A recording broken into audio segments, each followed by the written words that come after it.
मेरे प्रिय विद्यार्थियों, मैं आपका हिंदी शिक्षक अंजनी कुमार तिवारी अपने इस वीडियो में कक्षा 10 के विद्यार्थियों के लिए उनकी पाठ्य पुस्तक कृतिका पाठ है साना साना हाथ जोड़, लिखा है मध कांकरिया ने। यात्रा वृत्तांत है यह।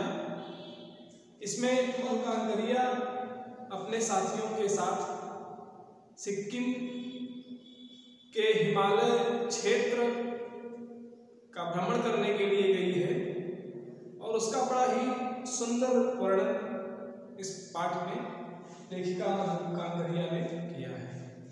तो आज अंतिम वीडियो होगा इस पाठ का। पिछले कई वीडियो में मैंने पूरे पाठ के मूल टेस्ट को, मूल पाठ को पढ़ाया है। प्रश्नोत्तर में भी 8 प्रश्नों का उत्तर मैंने बताया था और उसके आगे से इस वीडियो में प्रश्नों का उत्तर बताने चल रहा हूँ। पुस्तक आप सामने खोल लीजिए, बेहतर ढंग से पढ़िए। एक मेरी इच्छा यही है कि हम अपने पाठ को अपने विद्यार्थियों तक बेहतर पढ़ा सकें और हमारे विद्यार्थी जो वीडियो देख रहे हैं वो बेहतर समझ सकें, बेहतर पढ़ सकें, जिससे कि परीक्षा में कोई दिक्कत ना हो, हिंदी में बेहतर ढंग से लिख करके अच्छे अंक प्राप्त करें। चलिए हम देखते हैं, आपसे समझने का प्रयास कीजिएगा। पूरे पाठ को पढ़े हैं। प्रश्न है कि प्राकृतिक सौंदर्य के अलौकिक आनंद में डूबी लेखिका को कौन कौन से दृश्य झकझोर दिए। प्राकृतिक सौंदर्य के अलौकिक आनंद में डूबी हुई लेखिका को 4 ऐसे दृश्य थे जो झकझोर दिए। पहले तो खो गई थी प्रकृति के सौंदर्य में, फूलों को देख करके, नदियों के शीतल शुद्ध निर्मल जल को देख करके, झरनों को देख करके और पहाड़ को देख करके वो प्राकृतिक सौंदर्य में डूब गई, खो गई। लेकिन तुरंत देखती है, क्या देखती है कि पहाड़ी महिलाएं अपने कोमल कोमल हाथों में छेनी और हथौड़ी पकड़ कर पत्थर तोड़ रही है, कुदाल पकड़ के पत्थर तोड़ रही है। उनके जो हाथ हैं इतने कोमल हैं, मतलब हाथ की जो हथेली है इतनी कोमल है, लग रहा है जैसे कि गूथे हुए आटे की लोई, जैसे गूथा हुआ आटा होता है ऐसे कोमल उनकी हथेली है। लेकिन उनके हाथों में क्या है? कुदाल है, हथौड़ी है, जिससे कि गट्ठल होता है, पड़ गया है उनके हाथों में। तो यह देख करके लेखिका भावुक हो जाती है। और दूसरा दृश्य क्या था? इस दृश्य ने लेखिका के अंतःकरण को झकझोर दिया। और दूसरा दृश्य क्या था? पहला यह था कि पहाड़ी महिलाएं अपने हाथों से जब पहाड़ के पत्थर को तोड़ करके रास्ता बना रही हैं, यह देख करके लेखिका का जो हृदय था वो करुणा से भर गया, वेदना से भर गया, करुणा से भर गया। दूसरा दृश्य क्या था कि छोटे छोटे बच्चे पहाड़ पर दूर स्थित विद्यालय में पैदल पढ़ने जाते हैं। 3-4 किलोमीटर दूर छोटे छोटे बच्चे पैदल प्रतिदिन पढ़ने जाते हैं। तो बच्चों की इस दशा को देख करके लेखिका व्यथित हो गई। और तीसरा क्या था कि लेखिका देख रही है कि जो वन में पत्तों को तोड़ने का काम करती हैं महिलाएं, वह महिलाएं अपने पीठ पर अपने बच्चों को बांध करके वन वन भटक रही हैं और उनके पैर में सूजन आ गई है, पैर में सूजन आ गई है। सूजे हुए पैरों को देख करके लेखिका व्यथित हुई। और चौथा दृश्य क्या था जिसने झकझोर दिया लेखिका को? इस प्राकृतिक सौंदर्य में डूबी ही लेखिका को झकझोरने वाला चौथा दृश्य था, वो देख रही है कि महिलाएं गायों को चरा करके शाम को घर लौट रही हैं, लेकिन उनके सिर पर लकड़ी का गट्ठल, लकड़ी का बोझ रखा हुआ है। मैंने जानवरों को चरा करके वापस आ रही हैं और जाएंगी तो घर पे लकड़ी से खाना बनाएंगी और उसके लिए लकड़ी ये तोड़ करके उसका बोझ बांध करके अपने सर पे रख के लेके आ रही हैं। तो इस संघर्ष को देख करके, इस जंग को देख करके, मृत्यु और जीवन के बीच में उस जंग को देख करके लेखिका व्यथित हो गई और उसका यह दृश्य उसके हृदय को झकझोर दिया। 4 दृश्य।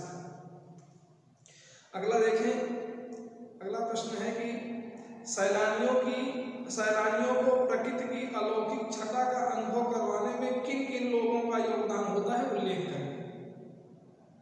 इसमें भी मुख्य रूप से 3 लोगों का योगदान रहता है। सबसे पहला योगदान जो सरकारी कर्मचारी हैं, जो व्यवस्था देते हैं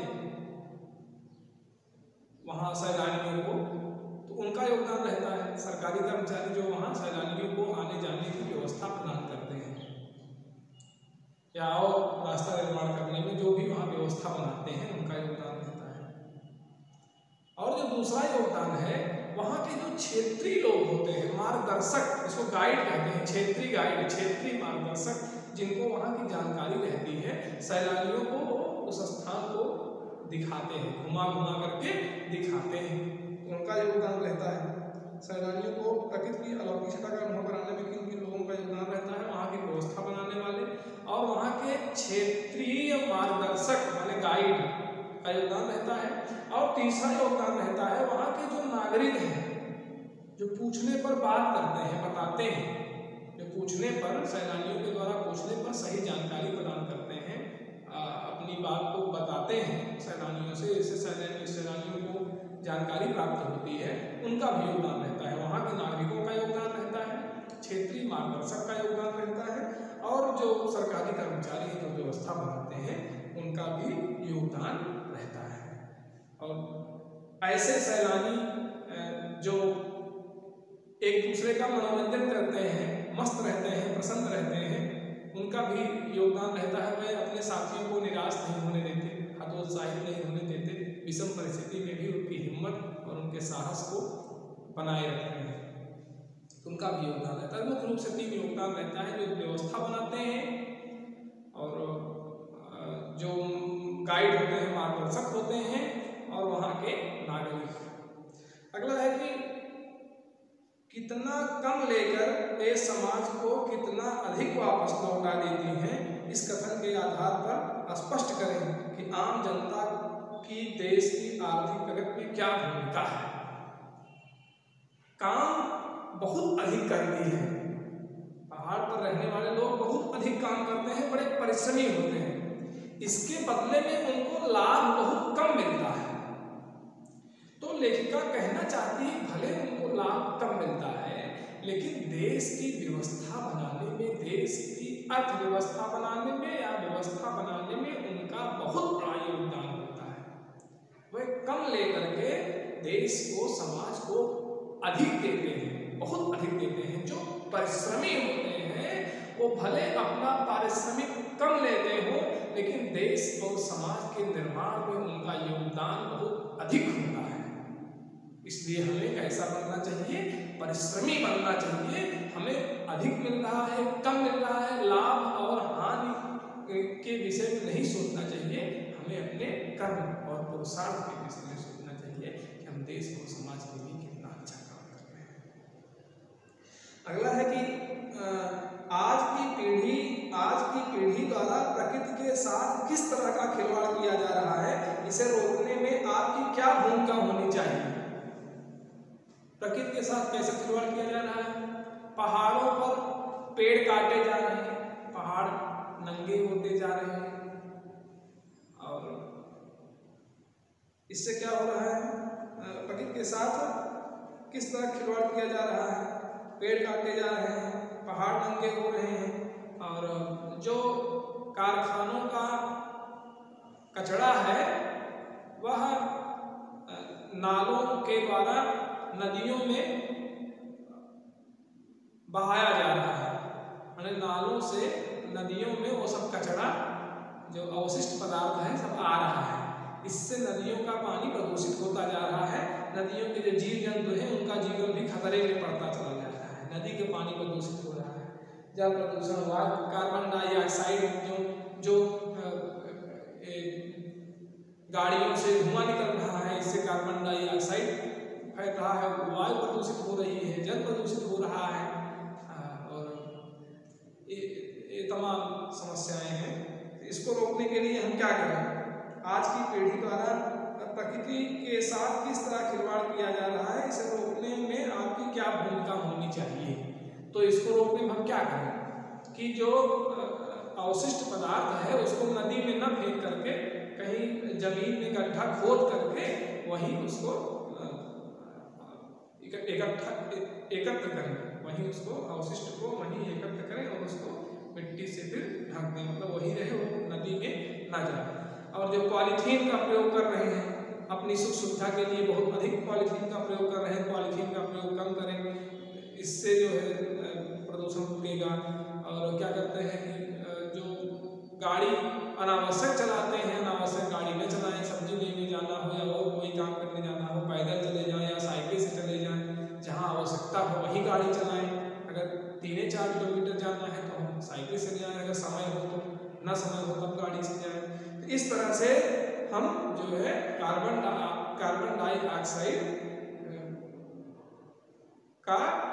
डाइऑक्साइड जिससे कम वातावरण में हो, इसके लिए प्रयास करें, बचाव करें, गाड़ी का प्रयोग कम करें और नदी में कचरा न डालें, और पेड़ पौधा अधिक लगाएं और लोगों को लगाने के लिए प्रेरित करें। इससे हमारा जो प्रकृति के साथ खिलवाड़ हो रहा है, इसके रोकने में ये हमारी अहम भूमिका हो सकती है। अगला है प्रदूषण के कारण स्नोफॉल में कमी का जिक्र किया गया है। प्रदूषण के और कौन कौन से दुष्परिणाम सामने आए हैं देखो, तो दोनों प्रश्न का लगभग उत्तर एक ही है। स्नोफॉल में कमी का जिक्र किया गया है, माने स्नोफॉल का मतलब है कि बर्फ पिघल रही है, अब स्नोफॉल नहीं हो रही, सब पानी हो जा रहा है पर्यावरण प्रदूषण से। वहाँ सोची थी लेखिका हमें यूमथांग के आगे जो एक स्थान था वहीं हमको बर्फ मिल जाएगी, लेकिन वहां उसको बर्फ नहीं मिली। बर्फ उसको कहाँ मिली? कटाव में मिली, कटाव में जाकर के बर्फ मिली। इसका मतलब वहाँ स्नोफॉल नहीं हुई थी। वहाँ पहले स्नोफॉल होती थी लेकिन अब नहीं हुई पर्यावरण प्रदूषण के कारण, इससे समस्या बढ़ रही है। तो पर्यावरण प्रदूषण के कारण स्नोफॉल में कमी का जिक्र किया गया है। प्रदूषण के और कौन कौन से दुष्परिणाम सामने आए हैं देखो, प्रदूषण के कारण जल प्रदूषित हो रहा है, हवा प्रदूषित हो रहा है, हवा प्रदूषित हो रही है। तो इसका दुष्परिणाम क्या हुआ? इसका दुष्परिणाम ये हुआ कि जल प्रदूषित होगा तो वहाँ के जो जीव जंतु हैं उनका जीवन संकट में पड़ जाएगा, और हवा प्रदूषित होगी तो हमारा जीवन खतरे में पड़ जाएगा, तमाम तरह तरह की बीमारियां शरीर में उत्पन्न होंगी। तो जो संतुलन है जीव जगत का वो सब बिगड़ जाएगा। फिर अगला प्रश्न है कटाव पर पर्यावरण संबंधित दोनों प्रश्न है, इसको आप लिखिएगा 12वां। अगला है कटाव पर किसी भी दुकान का न होना उसके लिए वरदान है, इस कथन के पक्ष में अपनी राय व्यक्त कीजिए। कटाव एक ऐसा स्थान है जहाँ अभी दुकान नहीं है। अब दुकान जहाँ चली जाएगी, लोग व्यवसाय करने लगेंगे, तब वहाँ गंदगी हो जाएगी, स्वाभाविक है। वहाँ सब सामान खरीदेंगे और इधर उधर अवशिष्ट पदार्थ फेंकेंगे, तो वहाँ की जो स्वच्छता है वो नष्ट होगी, साफ सफाई प्रभावित होगी। तो कटाव में अभी व्यवसायीकरण नहीं हुआ है, वहाँ बहुत कम लोग जा पाते हैं, वहाँ बर्फ जमी रहती है तो बहुत कम लोग जा पाते हैं और वहाँ बहुत समय तक रहते नहीं हैं, थोड़ी देर बाद तुरंत चले जाते हैं। वहाँ रहना बहुत मुश्किल है, घंटे 2 घंटे रुकना बहुत मुश्किल है। तो इसलिए कटाव पर किसी भी दुकान का न होना उसके लिए वरदान है। अभी कोई दुकान वहाँ नहीं है, इसलिए कटाव के लिए दुकान का न होना वरदान है।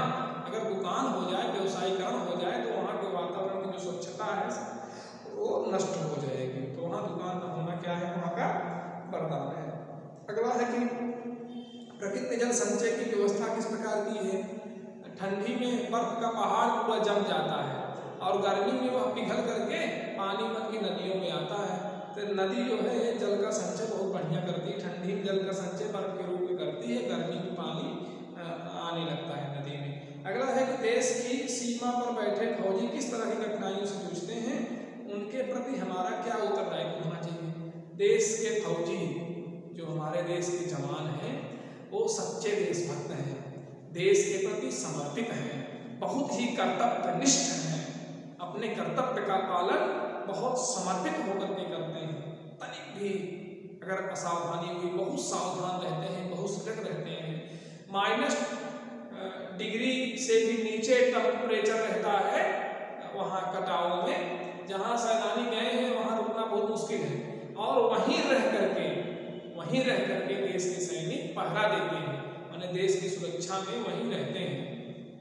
तो उनका बहुत बड़ा योगदान है देश के सैनिकों। देश की सीमा पर बैठे फौजी किस तरह कठिनाई से जूझते हैं। ठंडी इतनी भीषण ठंडी है, फिर भी वहाँ रुक करके देश की सुरक्षा करते हैं सीमा रेखा पर।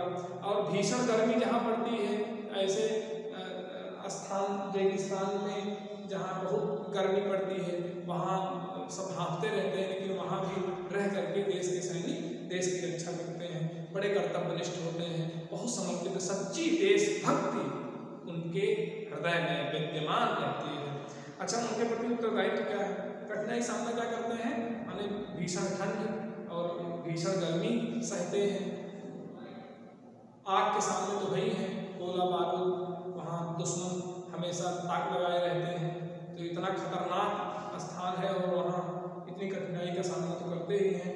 तो उनके प्रति हमारा क्या उत्तरदायित्व होना चाहिए। उनके प्रति हमारा ये उत्तरदायित्व होना चाहिए, कोई भी फौजी हो उसके प्रति सबसे पहले तो हमारे अंतःकरण में श्रद्धा का भाव होना चाहिए कि इसी फौजी के बल से हम भारत देश में सुरक्षित हैं। अगर हम चैन की सांस ले रहे हैं तो अपने फौजी भाई के बल पर ही ले रहे हैं। तो फौजियों के प्रति हमारे हृदय में क्या हो, श्रद्धा का भाव है। और जो फौजी का परिवार है, फौजी की माँ है, फौजी के पिता हैं, पत्नी है, बच्चे हैं, उनके प्रति भी हमारी जिम्मेदारी बनती है, उनको भी हमारे देश में जो हमारे साथ हैं उन्हें कोई कष्ट ना होने पाए। अगर वो अपना परिवार छोड़ करके हमारी सुरक्षा के लिए देश की सीमा रेखा पर तैनात हैं, उनके परिवार के प्रति भी हमारी जिम्मेदारी बनती है, उन्हें कोई कष्ट ना होने पावे, कोई कष्ट न देने पावे, और ना ही कोई कष्ट उन्हें देने भी ना पावे, और हमारे अंदर भी उनके प्रति अच्छा भाव हो, श्रद्धा का भाव हो, प्रेम का भाव हो। तो इस तरह से हम समझते हैं कि आप सब समझ गए होंगे और लिख भी लेंगे बहुत अच्छे से। बहुत अच्छे विद्यार्थी हैं 10th के, पूरा भरोसा है हमें। अब आज हम यहीं पे एक कृतिका आपकी पाठ्य पुस्तक समाप्त करते हैं। तो इससे प्रश्न आएंगे, 2 प्रश्न आएंगे 3 नंबर के, और 6 नंबर का रहेगा, लिख लेंगे। कितने पाठ हैं कृतिका में आपको पता होगा, कितने पाठ हैं। माँ का आंचल पहला पाठ है, फिर दूसरा है जात पंचम की नाक, और तीसरा है साना साना हाथ जोड़। यही 3 पाठ आपको पढ़ने हैं। माता का आंचल, माँ की जो गोद होती है, बच्चा उसे सबसे सुरक्षित स्थान समझता है। जात पंचम की नाक एक हास्य प्रधान कहानी है। देश आजाद हो गया लेकिन मन से भी आजाद नहीं है, मन से आज भी गुलाम है, और जो मन से गुलाम है वो मान सम्मान स्वाभिमान सब खो देता है। जो अत्याचार किया जाए दिले और उसके सम्मान में सब परेशान है भारत के शासन तंत्र वाले। एक हास्य प्रधान कहानी है, और साना साना हाथ जोड़ एक सुंदर यात्रा वृत्तांत है, मधुकर कन्हैया ने लिखा है। आज मैं कृतिका पाठ्य पुस्तक यहीं पे आपको समाप्त करता हूँ, और प्रश्न भी मैंने बता दिया और पाठ भी पढ़ा दिया। अब अगले वीडियो से आपके जो लेखन कार्य से संबंधित प्रश्न है उसके विषय में बताऊंगा। बहुत बहुत धन्यवाद।